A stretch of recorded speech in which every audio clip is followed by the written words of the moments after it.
सो AP में ना सबसे इम्पॉर्टेंट चीज़ जो ध्यान रखने का वो ये है, ठीक है, एपी का नाम हो गया एरिथमेटिक प्रोग्रेशन, ठीक है। एपी एक सीरीज़ है, जैसे कि समझाता हूँ, 2, 4, 6, 8, 10, ये एक सीरीज़ है। अगर आप देखोगे तो सब में जो डिफरेंस है वो क्या है, सेम है। यहाँ पे +2 का डिफरेंस है, ठीक है। अब एक और सीरीज़ में बनाता हूँ, 18, 15, 12, 9, 6, 3 चल रहा है। यहाँ पे भी जो सब में डिफरेंस है वो कितना है, -3 का।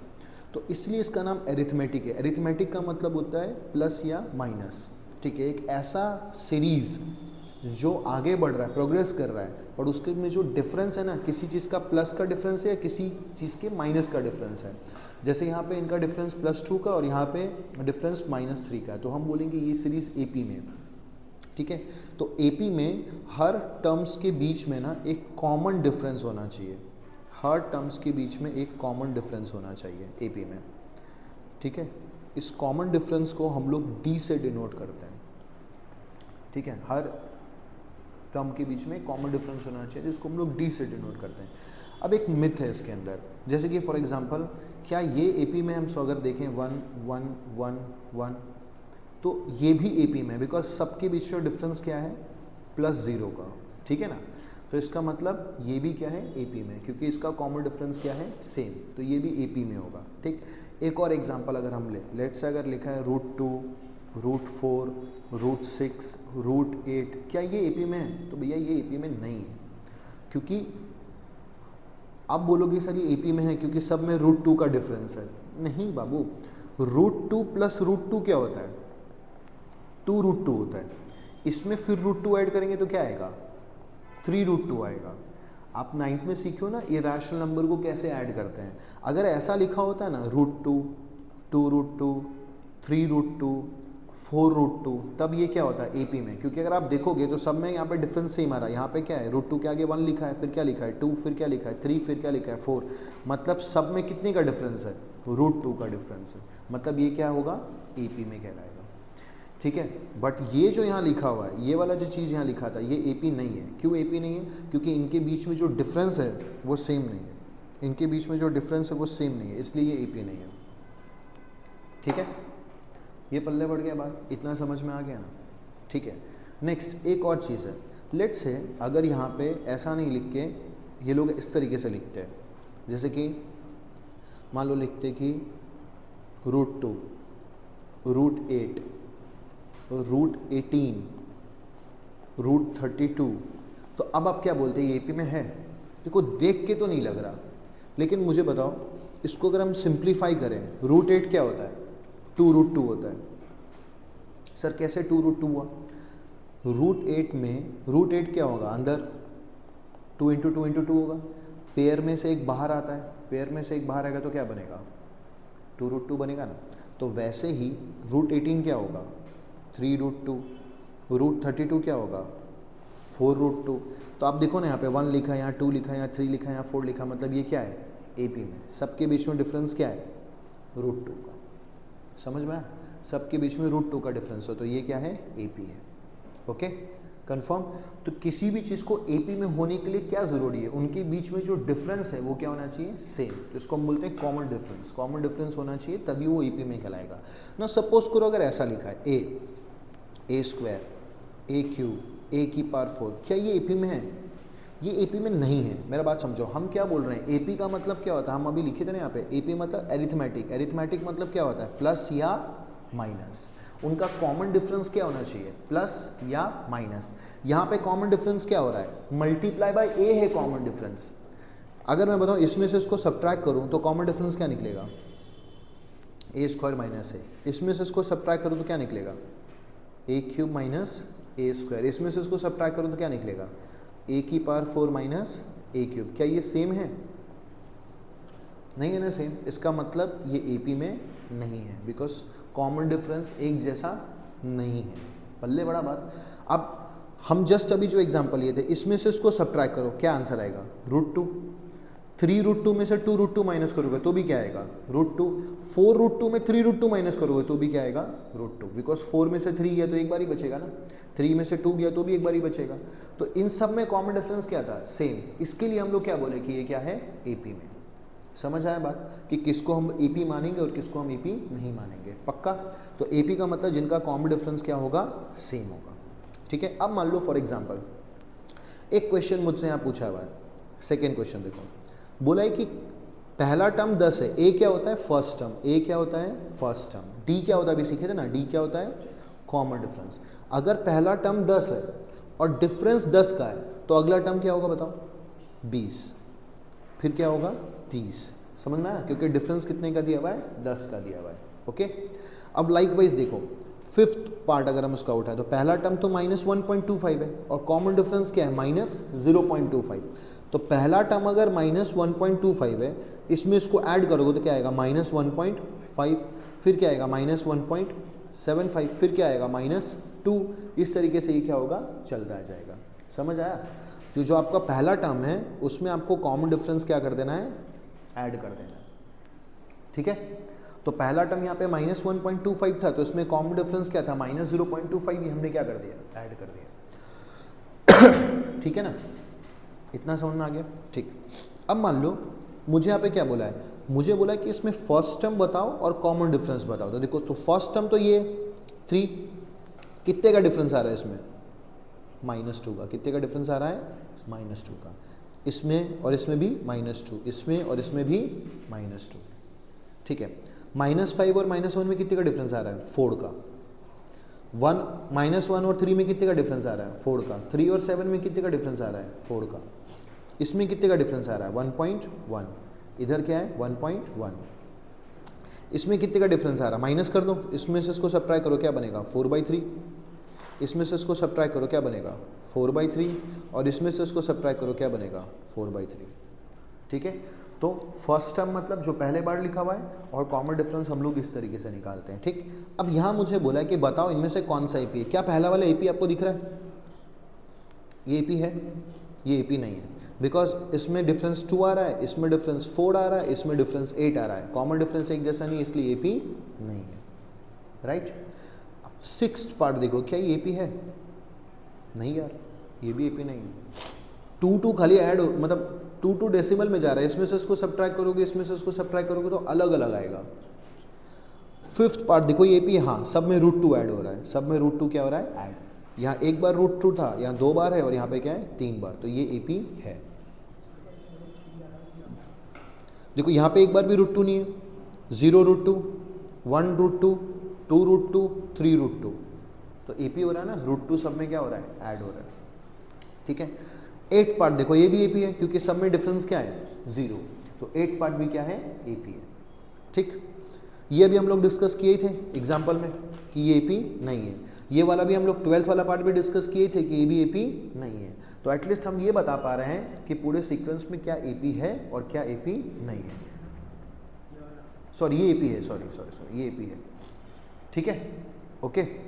नाउ सी, अब आगे बढ़ो, कुछ थ्योरेटिकल क्वेश्चन है। क्या बोला है, एक टैक्सी का फेयर है 15 रुपया पहले किलोमीटर के लिए, बाकी हर किलोमीटर के लिए क्या है 8 रुपये, मतलब पहले किलोमीटर के लिए 15, दूसरे के लिए 15 + 8 कितना हो गया 23, फिर तीसरे के लिए 15 + 8 + 8 कितना हो गया 31, तो ये एपी है।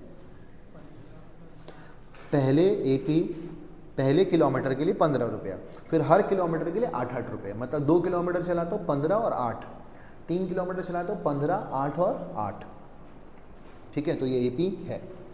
थर्ड पार्ट देखो, क्या बोला है कि आपको ना डिग करना है, ठीक है, एक वेल, तो 150 है पहले मीटर के लिए, बाकी हर मीटर के लिए 50-50 रुपये, तो ये भी एपी है। पहले के लिए 150, फिर क्या होगा सब में 50-50 क्या होगा जुड़ता जाएगा, तो ये भी एपी है। अब ये देखो, सिंपल इंटरेस्ट 10,000 का 8% कितना होगा 800 रुपया, ठीक है, तो ये 800 रुपये जो हो रहा है ये भी क्या है एपी है, क्योंकि हर साल मेरे अकाउंट में 800 रुपया बढ़ता जाएगा। लेकिन अगर यहाँ पे सिंपल इंटरेस्ट लिखा होता तो, बट कंपाउंड इंटरेस्ट लिखा है ना, कंपाउंड इंटरेस्ट कभी भी एपी में नहीं होता है। कंपाउंड इंटरेस्ट कैसे बनता है, जो अमाउंट आया फिर उस पर इंटरेस्ट मिलता है, इसलिए कंपाउंड इंटरेस्ट कभी भी एपी में नहीं होता है। ठीक है, इतना बात समझ में आया। अब इसके अंदर देखो, इसके अंदर एक बहुत अच्छा क्वेश्चन दिया हुआ है विच इज़ सेकेंड पार्ट। इसका सेकेंड पार्ट बहुत अच्छा है। सेकेंड पार्ट में क्या दिया हुआ है देखो, ये बहुत अच्छा क्वेश्चन है।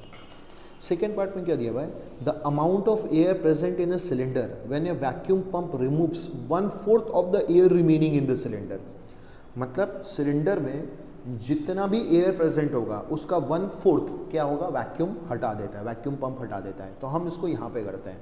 मान लो कि पहले x अमाउंट ऑफ एयर था, ठीक है, तो x में से x/4 क्या हो गया, रिमूव कर दिया पंप, तो अब कितना बचा 3x/4। तो अब कितना बचा 3x/4। पहले कितना अमाउंट था एयर का, x, 1/4 हटने के बाद क्या बचा 3x/4। ठीक, अब क्या बोला है, इसका 1/4 हटेगा, इस 3x/4 का 1/4 घटेगा, तो 3x/4 का पहले क्या निकालते हैं, 1/4 निकालते हैं, तो क्या आएगा 3x/16।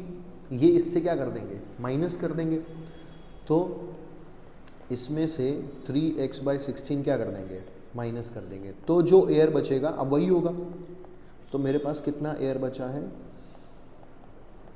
9x/16, इतना एयर बचेगा, क्योंकि वैक्यूम पंप क्या कर रहा है, बचे हुए एयर का 1/4 क्या कर रहा है, हटा रहा है।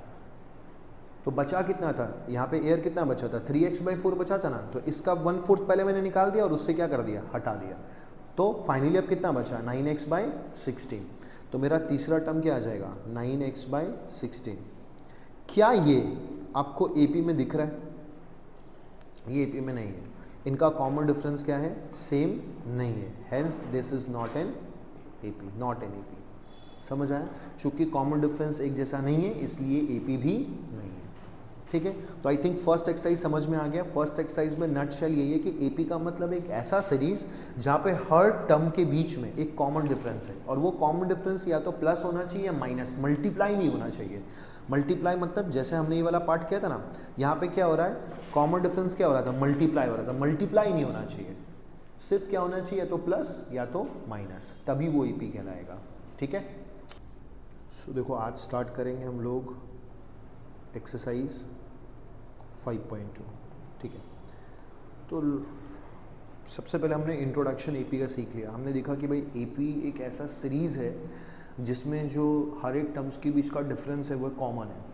ठीक है, पर एक ये भी चीज़ सीखा कि वो जो डिफरेंस है या तो प्लस होना चाहिए या माइनस होना चाहिए, मल्टीप्लाई नहीं होना चाहिए। जैसे कि एक बार वापस से अगर रिकैप करें हम लोग, तो एपी मतलब 3, 6, 9, 12, यहाँ पे आप देखोगे तो कॉमन डिफरेंस क्या हो रहा है, प्लस हो रहा है हर एक में। ठीक है, ये भी चलेगा कि कॉमन डिफरेंस माइनस हो रहा है, मान लो ऐसा लिखा है 20, 15, 10, 5, ये भी चलेगा। यहाँ पे कॉमन डिफरेंस क्या हो रहा है, माइनस हो रहा है, ये भी चलेगा। लेकिन ये नहीं चलेगा कि कॉमन डिफरेंस मल्टीप्लाई हो रहा है, 5, 25, 125, 625, ये नहीं चलेगा। यहाँ पे कॉमन डिफरेंस क्या हो रहा है, मल्टीप्लाई हो रहा है, तो हम बोलेंगे ये एपी में नहीं है। ठीक है, कॉमन डिफरेंस मल्टीप्लाई नहीं होना चाहिए, या तो ऐड होना चाहिए या तो सब्ट्रैक्ट होना चाहिए। ठीक है, तो ये हो गया हमारा एपी। अच्छा, एपी में हमने ये भी चीज़ सीखा था कि जो सबसे पहली जगह पे लिखा होता है उसको क्या बोलते हैं, फर्स्ट टर्म, और इस जो डिफरेंस है उसको क्या बोलते हैं, कॉमन डिफरेंस। ठीक है, तो हम लोग देखें कि ए क्या होता है, फर्स्ट टर्म होता है एपी का। ठीक है, और डी क्या होता है, कॉमन डिफरेंस होता है। ठीक है, डी क्या होता है, कॉमन डिफरेंस होता है। ठीक, तो एक चीज़ सोचो, अगर मुझे एपी का एक जनरल सीक्वेंस बनाना है तो मैं कैसे बनाता हूँ। मतलब देखो, कोई भी ऐसी चीज़ जो एपी में वो कैसी दिखेगी, तो पहला टर्म ए होगा, फिर अगले टर्म में कॉमन डिफरेंस क्या होगा, ऐड या सब्ट्रैक्ट, कुछ भी हो सकता है। फिर अगले टर्म में कॉमन डिफरेंस, इसमें फिर से ए प्लस डी में एक बार फिर से डी ऐड होगा तो क्या बनेगा, 2D। ठीक है, फिर से एक बार और डी ऐड होगा तो क्या बनेगा, 3D। ऐसे ही बनेगा ना सीरीज, और ऐसे तरीके से सीरीज क्या होगा, चलता जाएगा। राइट, अब मान लो कि कोई एक एपी है, मैं अगर जानना चाहता हूँ कि उस एपी का ये फर्स्ट टर्म है, ये सेकेंड टर्म है, ठीक है, ये क्या है, थर्ड टर्म है, ये क्या है, फोर्थ टर्म है, पक्का कंफर्म। लास्ट टर्म क्या होगा, A plus N minus 1 into D. ये क्या लिख दिया सारा, मैं समझाता हूँ। जो फर्स्ट टर्म है उसमें डी है क्या लिखा हुआ, नहीं लिखा हुआ है। सेकेंड टर्म में कितनी बार डी लिखा हुआ है, एक बार। थर्ड टर्म में कितनी बार डी लिखा हुआ है, 2 बार। फोर्थ टर्म में कितनी बार डी लिखा हुआ है, 3 बार। तो सोचो 10th टर्म में कितनी बार डी लिखा होगा, 9 बार। एक बार क्या लिखा होगा, कम, राइट। तो जो nth टर्म होगा एपी का, nth टर्म, उसमें कितनी बार डी लिखा होगा, n में से एक बार कम। पक्का? मेरी बात समझ रहे हो मैं क्या कह रहा हूं? मैंने क्या किया है ये पिक करना जरूरी है, या तो ये फॉर्मूला रटो या तो ये फॉर्मूला समझो। मैं बोला एपी का फर्स्ट टर्म क्या होता है, आप बोलोगे सर ए होता है। मैं पूछूंगा एपी का सेकंड टर्म क्या होगा, बोलो सर ए प्लस डी होता है। थर्ड टर्म क्या होगा, ए प्लस 2d होता है। सोचो थर्ड टर्म में डी 2 बार आया, फोर्थ टर्म में डी कितनी बार आया, 3 बार। तो उसी तरीके से अगर मैं आपसे पूछूं फॉर से, मान लो फॉर से अगर मैं आपसे पूछूं कि 15वें टर्म में 15th टर्म में डी कितनी बार आएगा, 14th बार आएगा, राइट। तो वैसे एन टर्म में डी कितनी बार आएगा, एन में से एक बार कम आएगा। आपने बोला 15 नंबर वाले टर्म में सर 14 बार डी आएगा, 14 नंबर वाले टर्म में 13 बार डी आएगा, एक बार कम आएगा, तो एन नंबर वाले में n-1 टाइम्स डी आएगा। तो ये मेरा क्या हो गया, फॉर्मूला हो गया एपी का। ये मेरा क्या हो गया, एपी का फॉर्मूला हो गया कि an is equal to A plus n-1 into D. Sir ये फॉर्मूला में ए और डी तो पता ही है, इस फॉर्मूला में ए और डी तो पता ही है कि ए और डी क्या होता है। ए होता है सर फर्स्ट टर्म, डी होता है कॉमन डिफरेंस। तो n होता है नंबर ऑफ टर्म। अब n नंबर ऑफ टर्म का मतलब क्या हुआ, लेट्स से कोई एक एपी है 1, 8, 15, 22 इस तरीके से चल रही है, ठीक है। तो अगर मैं आपसे पूछूं कि इस एपी का जो 20th टर्म होगा, 20th टर्म होगा, उसकी वैल्यू क्या है, उसकी वैल्यू क्या है। जैसे इसमें फर्स्ट टर्म की वैल्यू क्या है 1, सेकेंड टर्म की क्या है 8, थर्ड टर्म की क्या है 15, राइट। तो आपको अगर मैं पूछूंगा कि 20th टर्म की वैल्यू क्या है, तो यहाँ पे 20th जो है ना, ये क्या है, n है। 20th क्या है, n, ठीक है। मुझे जो वैल्यू निकालनी है ना वो क्या है, an है। an क्या है, वैल्यू, ओके। an क्या है, वैल्यू। अब इस एपी को देखो, a क्या है 1, कॉमन डिफरेंस बता सकते हो कितना है, 7 7 जोड़ रहा है ना, तो सब में कॉमन डिफरेंस क्या है 7। अब हमें हमारा फॉर्मूला पता है an is equal to A plus n-1 into D. तो मुझे इसकी वैल्यू निकालनी है, मतलब an निकालना है, वैल्यू निकालना है। a क्या है 1 प्लस n 20 था, -1 इंटू डी क्या है 7। तो यहाँ से आ जाएगा 1 प्लस 19 इंटू 7। तो उस टर्म की वैल्यू कितनी आ गई, 134। मतलब जो एपी का 20 नंबर टर्म होगा ना, A20, जो एपी का 20 नंबर टर्म होगा उसकी वैल्यू क्या होगी, 134। जैसे इस एपी का जो फर्स्ट टर्म है उसकी वैल्यू क्या है 1, सेकेंड टर्म की वैल्यू क्या है 8। नोट करना, सेकेंड टर्म की वैल्यू 8 है, मतलब n की वैल्यू क्या है 2, बट an का वैल्यू क्या है 8। थर्ड टर्म की वैल्यू 15 है, मतलब n का वैल्यू क्या है 3, an का वैल्यू क्या है 15। an मतलब उसकी वैल्यू, n मतलब वो टर्म का नंबर। जैसे मैं गिनती शुरू करूंगा, ये पहला टर्म, ये दूसरा टर्म, ये तीसरा टर्म, ये चौथा टर्म है, तो ये 1 2 3 4 जो मैं गिन रहा हूँ ना, ये क्या है, n है। और इसकी जो वैल्यू आ रही है ना, जैसे फर्स्ट टर्म में 1 है, सेकेंड टर्म की वैल्यू 8 है, थर्ड टर्म की वैल्यू 15 है, फोर्थ टर्म की वैल्यू 22 है, फिर फिफ्थ क्या होगा 29 होगा। तो ये क्या उसकी वैल्यू है। तो an हमेशा ध्यान रखना, an हमारा क्या होता है, वैल्यू ऑफ द टर्म, ठीक है, वैल्यू ऑफ द टर्म होता है, ठीक है। an क्या होता है, वैल्यू ऑफ द टर्म होता है, और n क्या होता है, उस टर्म का नंबर होता है, ठीक है।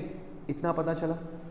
अब समझो, अगर आप नोट करोगे तो ये फॉर्मूला में an is equal to A plus n-1 into D, इस फॉर्मूला में 4 चीज़ें हैं, a है, n है, d है और an है।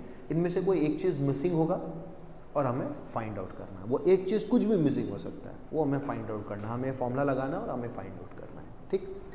लेट्स से एक क्वेश्चन आया, क्या क्वेश्चन आया कि एक एपी है, उसके थर्ड टर्म की वैल्यू 3 है और फोर्थ टर्म की वैल्यू 4 है, ठीक है। तो मुझे एक बात बताओ, थर्ड टर्म मतलब n का वैल्यू क्या है 3 और उसकी वैल्यू भी क्या है 3, n का वैल्यू 4 और उसकी वैल्यू भी क्या है 4, राइट। पक्का, कंफर्म। अब याद करो, हमने एपी का वो जनरल सीक्वेंस पढ़ा था, फर्स्ट टर्म a होता है, सेकेंड टर्म क्या होता है a plus D, third term क्या होता है a प्लस 2d। चलो अब एक समझो, अगर n का वैल्यू 3 और an 3 है, फॉर्मूला लगाओ, an is equal to a plus n-1 into D. इसमें फॉर्मूला लगाओ, an is equal to a plus n minus one into D. यहाँ पे दो चीज़ें मिसिंग है, ए और डी दोनों ही मिसिंग है, तो दो इक्वेशन बनेगा और उस दोनों को सॉल्व करके क्या आएगा, ए और डी का वैल्यू आएगा। कैसे दो इक्वेशन बनेगा, आई थिंक सॉल्व तो कर ही लेंगे बट एक बार फिर भी, ए प्लस टू डी, तो एक इक्वेशन क्या बना, ए प्लस टू डी का वैल्यू क्या है 3। एक इक्वेशन क्या बना, ए प्लस थ्री डी का वैल्यू क्या है 4। अब इस दोनों को सॉल्व कर लोगे, ए प्लस थ्री डी और ए प्लस टू डी, इस दोनों को आपस में क्या कर देते हैं, सबट्रैक्ट कर देते हैं, ये कैंसिल हो गया। यहाँ क्या बचेगा डी और यहाँ क्या आएगा 1, मतलब डी का वैल्यू क्या आया 1। ये किसी में भी पुट कर देंगे तो ए का वैल्यू भी क्या आएगा 1 आएगा। समझ में आया? तो मेरा ए पी क्या होगा, पहला टर्म 1 है, फिर सब में 1 1 जोड़ते जाओ, तो ये मेरा क्या होगा ए पी होगा। समझ आया बात? पक्का? तो मेरा हमेशा मैं कह रहा हूँ उस फॉर्मूला में कोई भी एक चीज़ मिसिंग होगा, वो कौन सी चीज़ मिसिंग होगी ये कोई नहीं बता सकता, कुछ भी मिसिंग हो सकता है। ठीक है, अब मान लो तुमसे एक क्वेश्चन पूछा, एक और क्वेश्चन, 3 6 9 12 15 18, ये ए पी है। ठीक है, अब क्वेश्चन है which term of this A P is 81। कहने का क्या मतलब हुआ, कौन सा टर्म क्या होगा 81। तो ये 81 क्या दिया हुआ है, एन दिया या ए एन दिया हुआ है, ए एन दिया हुआ है, वैल्यू दिया हुआ है, और मुझसे क्या पूछा है एन। तो ए पी का formula A plus N minus one into D is equal to A N. A का वैल्यू दिख रहा है 3 है, एन मुझे निकालना है, डी भी 3 है, और ए एन का वैल्यू क्या दिया हुआ है 81। तो यहाँ से नहीं आ जाएगा एन सॉल्व करके,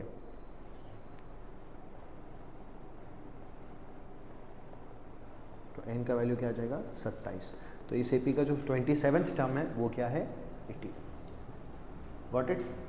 पक्का? पल्ले बढ़ाए बात। अब देखो इसमें एक लास्ट टर्म, जो सब लास्ट तरह का क्वेश्चन जो सबसे इंपॉर्टेंट है, बोला check if -51 is term of this AP. AP है 8 4 0 -4 एंड सो ऑन जा रहा है। ठीक है, तो ये बताओ मुझे -51 क्या है, एन है या ए एन है? ए एन है, वैल्यू दी हुई है, ए एन मतलब वैल्यू हो गया। तो फॉर्मूला लगाओ, A N is equal to A plus N minus one into D. A N है -51, ए है 8 और डी क्या है -4, घट रहा है ना, तो डी क्या है -4। अब सॉल्व करो, 8 -4 एन प्लस 4, उसको और सॉल्व करेंगे तो 12, उधर जाएगा -63 इज इक्वल टू -4 एन, सबसे माइनस कैंसिल होगा तो एन का वैल्यू क्या आएगा 63/4। ये फ्रैक्शन में आ रहा है, क्या टर्म फ्रैक्शन में आ सकता है? मैं क्या बोलूँगा, ये ए पी का 2.5 वाला टर्म, अरे या तो सेकेंड टर्म होगा या तो थर्ड टर्म होगा, ऐसा थोड़ी बोलूँगा 2.25 नंबर टर्म। तो हमेशा n का वैल्यू क्या होना चाहिए, परफेक्ट होना चाहिए। n का वैल्यू हमेशा क्या होना चाहिए, नेचुरल नंबर होना चाहिए। n का वैल्यू हमेशा क्या होना चाहिए, नेचुरल नंबर होना चाहिए। चूंकि n का वैल्यू फ्रैक्शन में आ रहा है, मतलब ऐसा कोई भी टर्म इस AP में नहीं है। समझ में आया? चूंकि n का वैल्यू क्या आ रहा है, फ्रैक्शन में आ रहा है, इसलिए ऐसा कोई भी टर्म AP में नहीं है। अगर ये फ्रैक्शन में नहीं आता तो हम बोलते कि ऐसा टर्म AP में है। हमें बोला ना चेक करने के लिए, चूंकि ये फ्रैक्शन में है इसलिए AP का हिस्सा नहीं है। एक और क्वेश्चन कराता हूं इसमें, देखो एक AP है 8 1 -6 सो ऑन चल रहा है। ठीक है, अब तुमसे पूछा है कि check if -62 is term of this AP। मैं बोला देखो अगर n का वैल्यू प्रॉपर आया तब तो है, और अगर n का वैल्यू प्रॉपर नहीं आया तब नहीं है। चलो चेक करते हैं। A N is equal to A plus N minus one into D क्या है -7 है, 7 7 से घट रहा है ना, तो d -7 है, -7n प्लस 7, तो -62 इज इक्वल टू 15 -7 है, तो -77 इज इक्वल टू -7 है, माइनस माइनस कैंसिल, तो n का वैल्यू क्या आएगा 11 आएगा। तो चूंकि n का वैल्यू परफेक्ट आ रहा है तो हम बोलेंगे yes it is a term of this AP। अगर n का वैल्यू परफेक्ट नहीं आया तो हम बोलते हैं no it is not a term of this AP। ठीक है, पल्ले बड़ा बात। अब एक बहुत गजब का सवाल, बहुत अच्छा सवाल, क्या है, मुझे बोला find number of terms, find number of terms. इस एपी में कितने टर्म है तुमको बताना है। तो एपी ऐसे शुरू होती है 5, 10, 15 ऐसे चलते चल रही है 475 तक, ठीक है। मुझे बोलना है इसमें टोटल नंबर ऑफ टर्म्स कितने हैं। भाई टोटल नंबर ऑफ टर्म्स मतलब यहाँ पे अगर एपी ख़त्म हो रही है, अगर मैं ये पता कर लूँ कि ये कौन से पोजीशन पे है तो उतने ही टर्म्स होंगे, हाँ या ना। सोचो वापस से, ये एपी का पहला टर्म है, ये दूसरा टर्म है, ये तीसरा टर्म है, ऐसा चलते चलते चलते मैं आखिरी तक पहुँचा। ये जो भी नंबर का टर्म होगा, अगर ये 100th टर्म है तो एपी में कितने नंबर हो गए, 100 टर्म्स हो गए। अगर ये 90 नंबर का टर्म है तो एपी में टोटल कितने टर्म्स है, 90 है।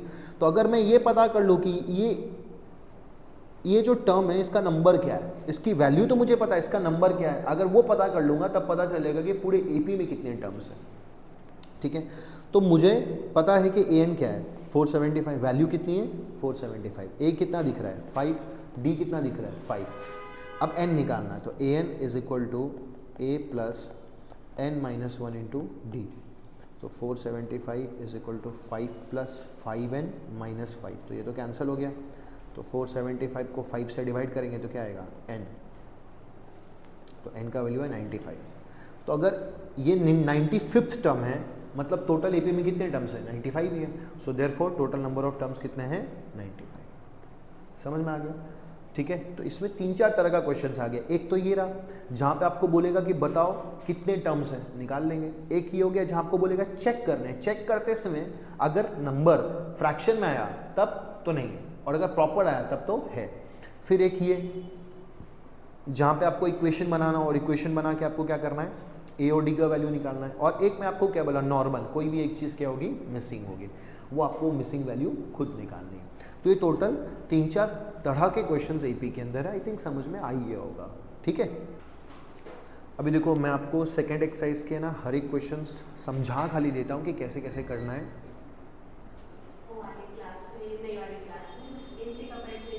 वो अभी आया इलेक्ट्रिशियन ठीक करने के लिए। हाँ हाँ, क्या चीज तो बाल्टी रख दीजिए, वो अभी आया है तो वो ठीक कर देगा। अभी आए हुए हो भैया इस रूम में,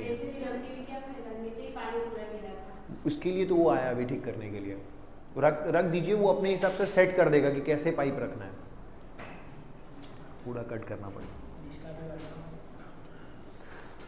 तो हम लोग ऑलरेडी समझ तो गए हैं, अभी हम लोग सेकेंड एक्सरसाइज के सारे क्वेश्चंस को करना सीखते हैं कि कैसे करेंगे, ठीक है। जैसे कि अभी ये पहला हमें यहाँ पे दिख रहा है, यहाँ पे जो भी मिसिंग है वो हमें फाइंड करना है, ठीक है। ए डी एन और ए एन में कोई एक मिसिंग होगा, सबको कैसे यूज़ करेंगे, वो फॉर्मूला है ना हमारा A plus N minus 1 into D.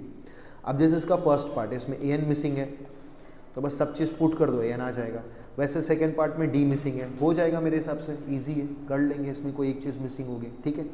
अब सेकेंड क्वेश्चन में देखो, मुझे बोला है कि इस एपी का 30th टर्म निकालना है। तो मुझे बताओ इसमें ए का वैल्यू 10 है, डी क्या होगा -3 और एन का वैल्यू क्या है 30, तो अपने आप क्या आ जाएगा ए एन आ जाएगा, ठीक है। उसी तरीके से इसका 11 टर्म पूछा है, ये भी निकाल लेंगे, ठीक। अब ये वाला क्वेश्चन है ना बड़ा इंपॉर्टेंट है, ये स्टार मार्क क्वेश्चन है, सुनना बहुत ध्यान से समझो। फर्स्ट टर्म की वैल्यू क्या है 2, तो ए का वैल्यू क्या है 2, ये सेकेंड टर्म है और ये क्या है थर्ड टर्म है। थर्ड टर्म क्या होता है ए प्लस 2d, ठीक है। ऐसे समझो, तुम हटाओ, इतना नहीं समझ रहे हो तो ऐसे समझो। थर्ड टर्म की वैल्यू क्या है 26, वैल्यू 26 है, मतलब वैल्यू मतलब ए एन का वैल्यू क्या है 26, एन क्या है 3, ए क्या है 2, तो इससे क्या आ जाएगा डी आ जाएगा। एक बार कॉमन डिफरेंस आ गया तो यहाँ पे क्या लिखना पता चल जाएगा, ठीक है। अब सेकेंड पार्ट देखो, second part first term missing है, मुझे सेकेंड टर्म दिया हुआ है और फोर्थ टर्म दिया है, तो अब देखो कैसे करेंगे। एपी का सेकेंड टर्म 13 है, तो 13 is equal to A plus second term है, मतलब एन का वैल्यू क्या है 2, एक इक्वेशन यहाँ से बनेगा। और फोर्थ टर्म, एपी का फोर्थ टर्म क्या होगा A plus 4 minus 1 into D, दूसरा इक्वेशन यहाँ से आ जाएगा। इस दोनों इक्वेशन को क्या कर लेंगे सॉल्व कर लेंगे, और सॉल्व करके क्या निकालेंगे ए और डी। एक बार ए और डी मिल गया फिर तो ये पूरा सॉल्व। उसी तरीके से थर्ड भी ए का वैल्यू दिया हुआ है और फोर्थ टर्म का वैल्यू दिया हुआ है, हो जाएगा। सेम तरीके से ट्राई करना। फोर्थ पार्ट देखो, ए दिया हुआ है और कौन सा टर्म दिया हुआ है second, third, fourth, fifth, sixth term दिया हुआ है, ठीक है। ए क्या है, चलो ये वाला बता देता हूँ। ए क्या है, -4। और सिक्स टर्म क्या होता है, सिक्स टर्म होता है a प्लस 6 - 1 इंटू डी। अब सॉल्व करो, a का वैल्यू तो -4 है प्लस 5d, तो यहाँ से d का वैल्यू क्या आ जाएगा 2। कॉमन डिफरेंस क्या आया 2। इसका मतलब क्या लिखना है, इसमें 2 क्या करो जोड़ो, क्या आएगा -2।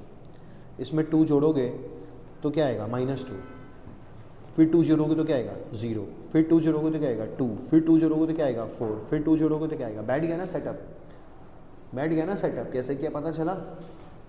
अब ये वाला देखो, इसका सेकेंड टर्म का वैल्यू दिया हुआ है और सिक्स्थ टर्म का वैल्यू दिया हुआ है, तो दोनों इक्वेशन को सॉल्व करके फिर ये पूरा हम लोग सॉल्व कर लेंगे। अब मुझे फोर्थ क्वेश्चन में क्या बोला है कि कौन सा टर्म का वैल्यू 78 है, तो ये 78 क्या बताओ, ए एन है। ये 78 क्या है, ए एन। ए का वैल्यू दिख रहा है और डी कितना होगा 5। ए एन पता है, ए पता है, डी पता है, तो क्या आ जाएगा एन। हो जाएगा सॉल्व। ये देखो अभी जस्ट याद आया, तुम याद करो। मुझसे पूछा ये एपी में कितने नंबर ऑफ टर्म है, पता चल जाएगा ये कौन से पोजीशन में बैठा है, तो ये नहीं पता चल जाएगा एपी में कितने टर्म है। याद आया, ये कौन से पोजीशन में बैठा है ये पता कर लो। कैसे पता करेंगे, 205 is equal to A plus n-1 into d. अगर मैं ये पता कर लूँ कि ये कौन से नंबर का टर्म है, मैं अगर ये पता कर लूँ कि ये कौन से नंबर का टर्म है, तो मैं ये पता कर लूँगा ना कि टोटल कितने टर्म्स है एपी के अंदर। तो यहाँ से मैं n का वैल्यू निकालूंगा, उतने ही टर्म्स है एपी में। यहाँ से भी मैं n का वैल्यू निकालूंगा, उतने ही टर्म्स है एपी के अंदर। अब यहाँ पे चेक करना है कि ये इसका टर्म है कि नहीं। कैसे सिखाए थे कि अगर n का वैल्यू प्रॉपर आया तो है और अगर फ्रैक्शन में आया तो नहीं। ठीक है।